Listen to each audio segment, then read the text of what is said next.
Hey everyone, it's Stu here. Just doing a bit of racing in GTA Online.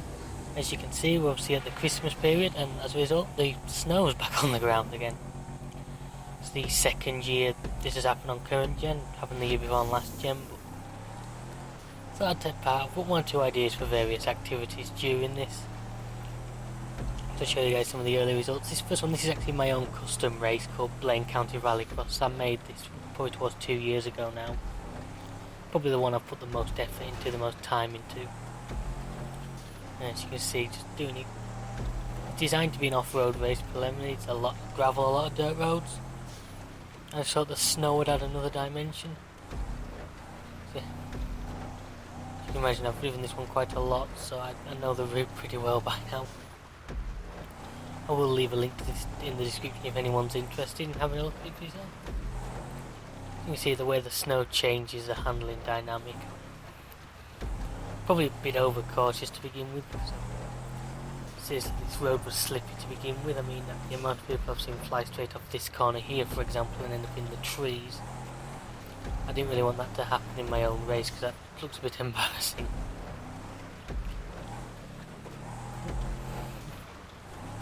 The 6x6, of course, the vehicle I used last year in the Chiliad First Person Challenge. One I considered revisiting. I eventually decided on doing some other things rather than just repeat exactly what I did last time. Not to mention a few attempts I had. I don't know if I've forgotten how to play, but I didn't seem to find it as easy as I thought I would, considering I've been playing this game now for over 2 years since it was launched. Seriously, I've been up off the bridge there. I love the way the Dubster slides on the snow. I mean, the slight lack of grip it has with having the twin rear wheels just actually gives it fantastic handling for this. You can really throw it around. Bit of air there. Yeah, so this was my own custom course that I've been working on and tweaking now for a long time, just trying to improve it, trying to make it as good as I can. I mean, it's a bit of the map I don't see a lot of people using. It's got a few twists and turns, it's got a few things you probably wouldn't expect as well. Just keep you guessing, but see where you join the road that a lot of the heisters will be familiar with. Good job in fence post removal, but great drift there. Now you're back onto the slightly faster, more open parts. Trying to aim for the bridge to make sure I didn't slide into the side of it.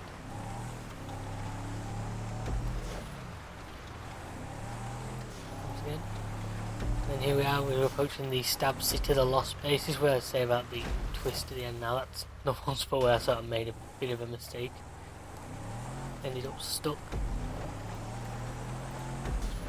It's really weird because the Dubster has a big advantage and the Dubster will go over those little tyre things, whereas your little cars generally won't. It's a good slide on there, but I think unfortunately those barrels knock it offline and then end up doing that and scattering a load of them. This will also work as a GTA race, of course, as they all will. There you have it. So that's Blaine County Rallycross. That's my own custom race. So after that, deciding to keep on with the idea of racing in the snow, I went on to what is one of my favourite races created by somebody else. Now, I seem to remember this was a verified race a long time ago that I actually bookmarked because I just find it a really good one. It's one I seem to naturally do quite well at.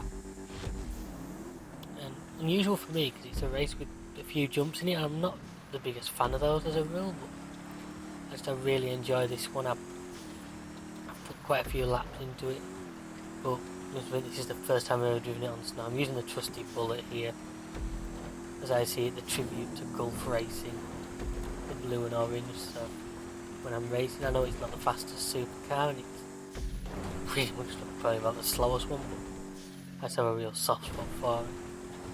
You see that jump that probably all made 1,000 times. And this, the first thing I noticed there was just how the ramps, when they're covered in snow, are just invisible. They are white. The ground is white, and I actually forgot they were there until literally after the front of the car picked up, and whoop, I'm flying. You see, it's a fairly simple course, this one, but it's one that I like the way they've done the slaloms on the wider straights. They've tried to narrow it down. I suppose so. In the jumps, always seeing well placed. There's never a jump that necessarily throw you straight off the road. They're all fairly logically set out.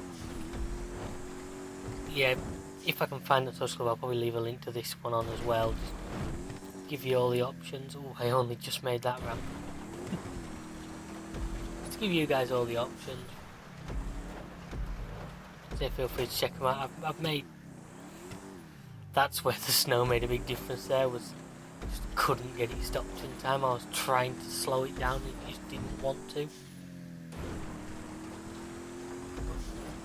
As I was saying, I've got quite a few races. I've made a few. I try and make ones that were different. I've tried to make ones that were entertaining and usually quite realistic. So, I mean, my favourite one, say, the one I've just shown you for my favourite, and the second one is one I made around Madrazor's ranch. But that one is really tight, twisty. Not really designed for supercars, designed for quite small cars.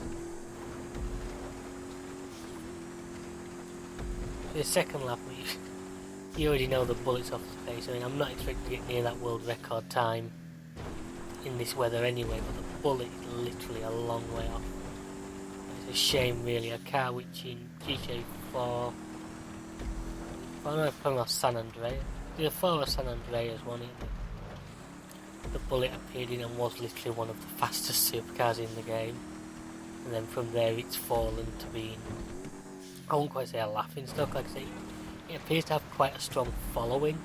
People like myself, a lot of people have Gulf coloured them.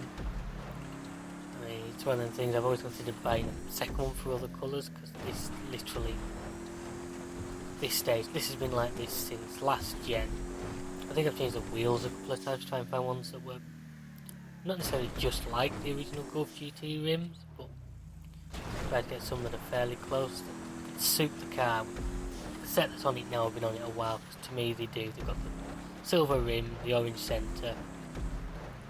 Yeah, they're not technically accurate, but I mean, I guess you could call this more a GT Heritage Edition, and those didn't have, those just had the standard 4 GT rims, so I'm bringing it closer to the Gulf colours. I was at one point a Gulf crew to give it the correct logo, but as I don't, as you unfortunately can't leave crew logos on cars, it defaults back to this one when I'm in the All-Stars crew. That would be one thing for this game. I really wish they'd make it so you can paint different cars in different crew colours and they will stay. So why can't you leave the logos on them? Yeah, I'd leave the Gulf logos on this. I could have my own logo on. A couple of the ones I want that on. I could have the All-Stars logo on the ones I want that on. I don't think it'd be difficult from the program. Whoa, getting a bit snaky there. Don't think it'd be difficult for them to program, but it would just improve it massively for us. You see there how early I started braking. Sort of starting to learn a little bit that this thing doesn't want to stop on snow, so I'm really struggling to pick the braking points. Off-roading a little bit there.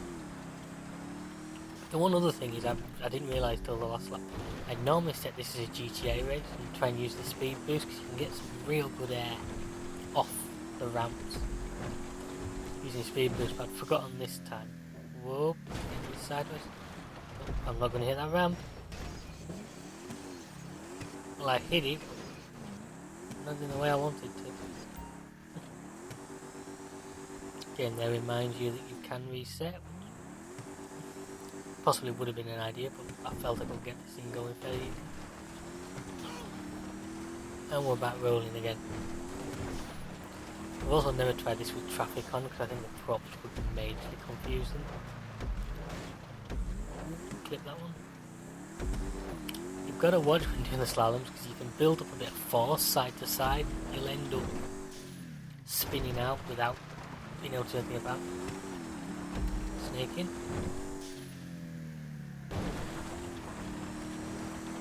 And that just about brings us to the end of it. Not the last one. And there's the end of it. It's a shame as well that camera's in a terrible place, obviously, because it always ends up in there, but... So, with that one, I decided, now that I'd done it in the... Well, I thought I'd go back and give it another go again, but this time using one of the new supercars. So, I've actually sold the Osiris on again because I didn't want it anymore. But I do still have the T20, which I've used in a couple of time trials. I've used a few times. Car is insanely fast. And this time I'm going to set it back to a GTA race again just to give me the extra bonus of the speed boost. Love always gives you the alert, do you want to race on your own? If you knew the average GTA fan base, unless you've got a decent crew, yes you do kind of want to race alone. Petrol ammo there, I know I didn't need it for this race, but probably need it for missions later. I like to try and do that there when I can. So here we are in my lime green T20. Same course, same 3 laps as this time with the added GTA element. Like I say, the main aim is to aim for the speed boost and use them. Rockets obviously are a bit pointless when you're racing solo because you've nobody to shoot at. Knowing me, I just managed to blow myself up every time. The little skeptical boost on snow, I thought it could end very badly. As luck would have it, though, it seems to see there things rocket bags and just launch them off. That way I'm ready to pick up the boost when I next need them. Already I can feel just how much faster this car is than the Pro Bullet was. It also stops like that. I think with the air brake on the back helps with that quite a lot. It really does seem to stop really well, even on the slippy conditions. Probably it's forward drive compared to the Bullet's rear. Totally missed the ramp there because of I was that busy going for the boost, I managed to miss the ramp. Luckily the spoiler's still intact, so I just caught the wrench. Spun out in the process. You see, it just seems to straighten up that bit quicker than the Bullet did. See already this lap, this is only the first lap, and it feels quicker than, I think was it a 1:45 was the best I managed. With the Bullet, okay, well it wasn't a clean lap, it was a long way from being terrible. And this one, the first lap, which was off the standing start, should always be slower. See, there was a 1:42, 43, something like that. I noticed there again the world record. I never noticed that at the time. I wonder if the world record is down per vehicle. So somebody did one for in a Bullet. It was in 59 seconds in a T20, which seemed insane to be able to do. Boost over the jump. I also wonder if part of it is the glitch. I don't know if the glitch time world records have been fixed. I still remember criminal records being 0.29 of a second back in the day. Double boost there just to give the extra boost. You see I nearly jump all the way to the corner. Always worried boost at the wrong moment, end up overshooting the corner you need. Get that boost. Oh, hit the ramp a bit better this time. Managed to keep it on the road, locked a bit of speed. There you can see what I mean, how sort of blind that. I would say I missed that ramp, but I kind of feel that I wasn't to blame because how on earth was I supposed to steer towards the ramp when I was 8 feet off the ground at the time?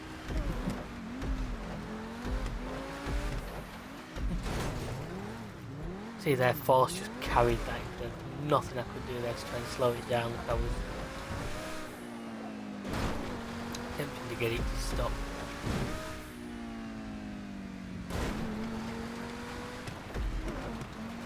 And that's one the end of lap. And that lap ended up being quite a lot slower because of the fact that I crashed into so many things. I like how that checkpoint's nice and lenient, but still you just have to get the car somewhere near it. Outside. You just have to get the car somewhere near it and it accepts it for you, which is always fantastic. Back up the ramp again. Rockets by accident, so launch them to get rid of them.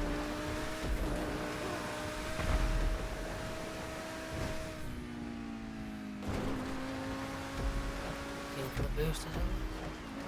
Remember to slow down for this slalom course. do. Immediately V-boost trying to get the double effect. I don't actually know if that temporarily ups your speed or whether it just wastes the boost. Gone off-roading again. See if I can actually nail this ramp this time. No. Technically, mate of mine has that garage over there. I just very nearly went and visited it. Which fucking speed. Just gonna miss those. Completely missed the line of pickups and then hit the barrier instead of the ramp. I'm assuming if I get the angle right, I could probably clear that ramp from there, but unfortunately I never got the angle right. You see there what I meant about the car, sort of how the weaving just got worse. Unfortunately, the only way to do is to slow down more than maybe you would want to. Yeah, so that was it with the T20, just to give you a comparison difference between that and the Bullet. See, a good race, and you see on 3 laps that this actually pays you out pretty well. You know, I mean, obviously, the longer you take, the more you get paid. And finally, for this video, another part of the festive DLC that's come with the snow is, as has been well documented on the phone, I think. Liberty Class Tampa now. This is one car I've been looking at. I like the look of. I'm a muscle fan, so of course I was going to look at this. And so here we are, just transforming it from, you see, as it was sent to me as this pure white vinyl roof. What miracle did you want me to perform? Messy one. Transforming it into something a bit more special, a bit more in keeping with everything else I have. I already had an idea in my head of what I wanted to do with this, but it was just a case of, number one, knowing what options were available, because I'd managed to avoid sort of seeing anything about what options there were and the mods, so I was doing this blind, just going through them. Yeah, I mean, I've already got the colour scheme we're using in my head, so the rest of it I'm just working on to try and get it. I want it to try and look sort of realistic. I'd try and make the cars look like something you would see on the road, not like some you see that look like they've just sneezed with a mouthful of crayons. I'm not a big fan of those bug catchers, and also if you use first person, they don't half block your view. Thought about Xenons, thought the guys who like muscle cars would murder me. And here we are, the colour. Now this is, let's say, I already had a good idea of what I was going to do. Which was the wine red, which is a beautiful colour. This colour seems to be able to work on pretty much any car. Nice memories. I didn't mean to go into secondary straight away, so the pearlescence. To me, that colour just pops. That colour really does just stand out a mile. You know, there's always been some criticism on the forums, people putting pearlescence on them, but to me in this game you kind of have to get them to look with an effect. And for the stripes, I wanted them to be subtle. I didn't want them to disappear, but I just, in some lights, yes, I wanted them to just about disappear, which is why I went that red, because to me it was that close. Especially with the pearl, that, as I say, it will actually just about disappear completely. But the rest of the time, it gives you the subtle side stripe and the subtle bonnet. Crew emblem, no, not on this one. The roll cage I might have done if it was a better colour, but sadly it wasn't.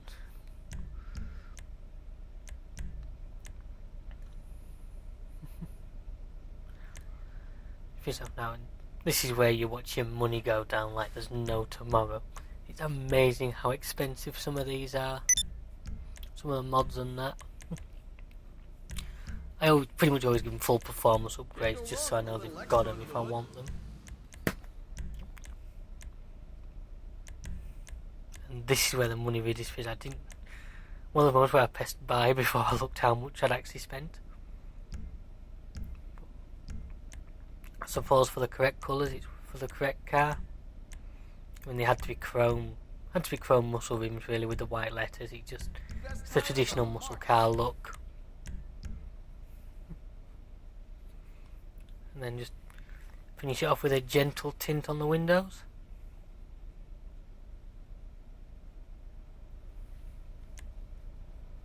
There we go. And that's everything. So there you are, folks. That's how you turn the new Tampa from a basic car into a due approved special. And then of course you're driving a powerful rear drive muscle car on snow, so just be a bit careful with that. It will turn around and bite you if you're ready. So that's the video. That's GT Online Snow Joe. Thank you for watching, everyone. I hope you enjoyed. Feel free to check out the rest of the channel. A lot more videos and a lot of different games on here. Until next time, we'll see you. Goodbye.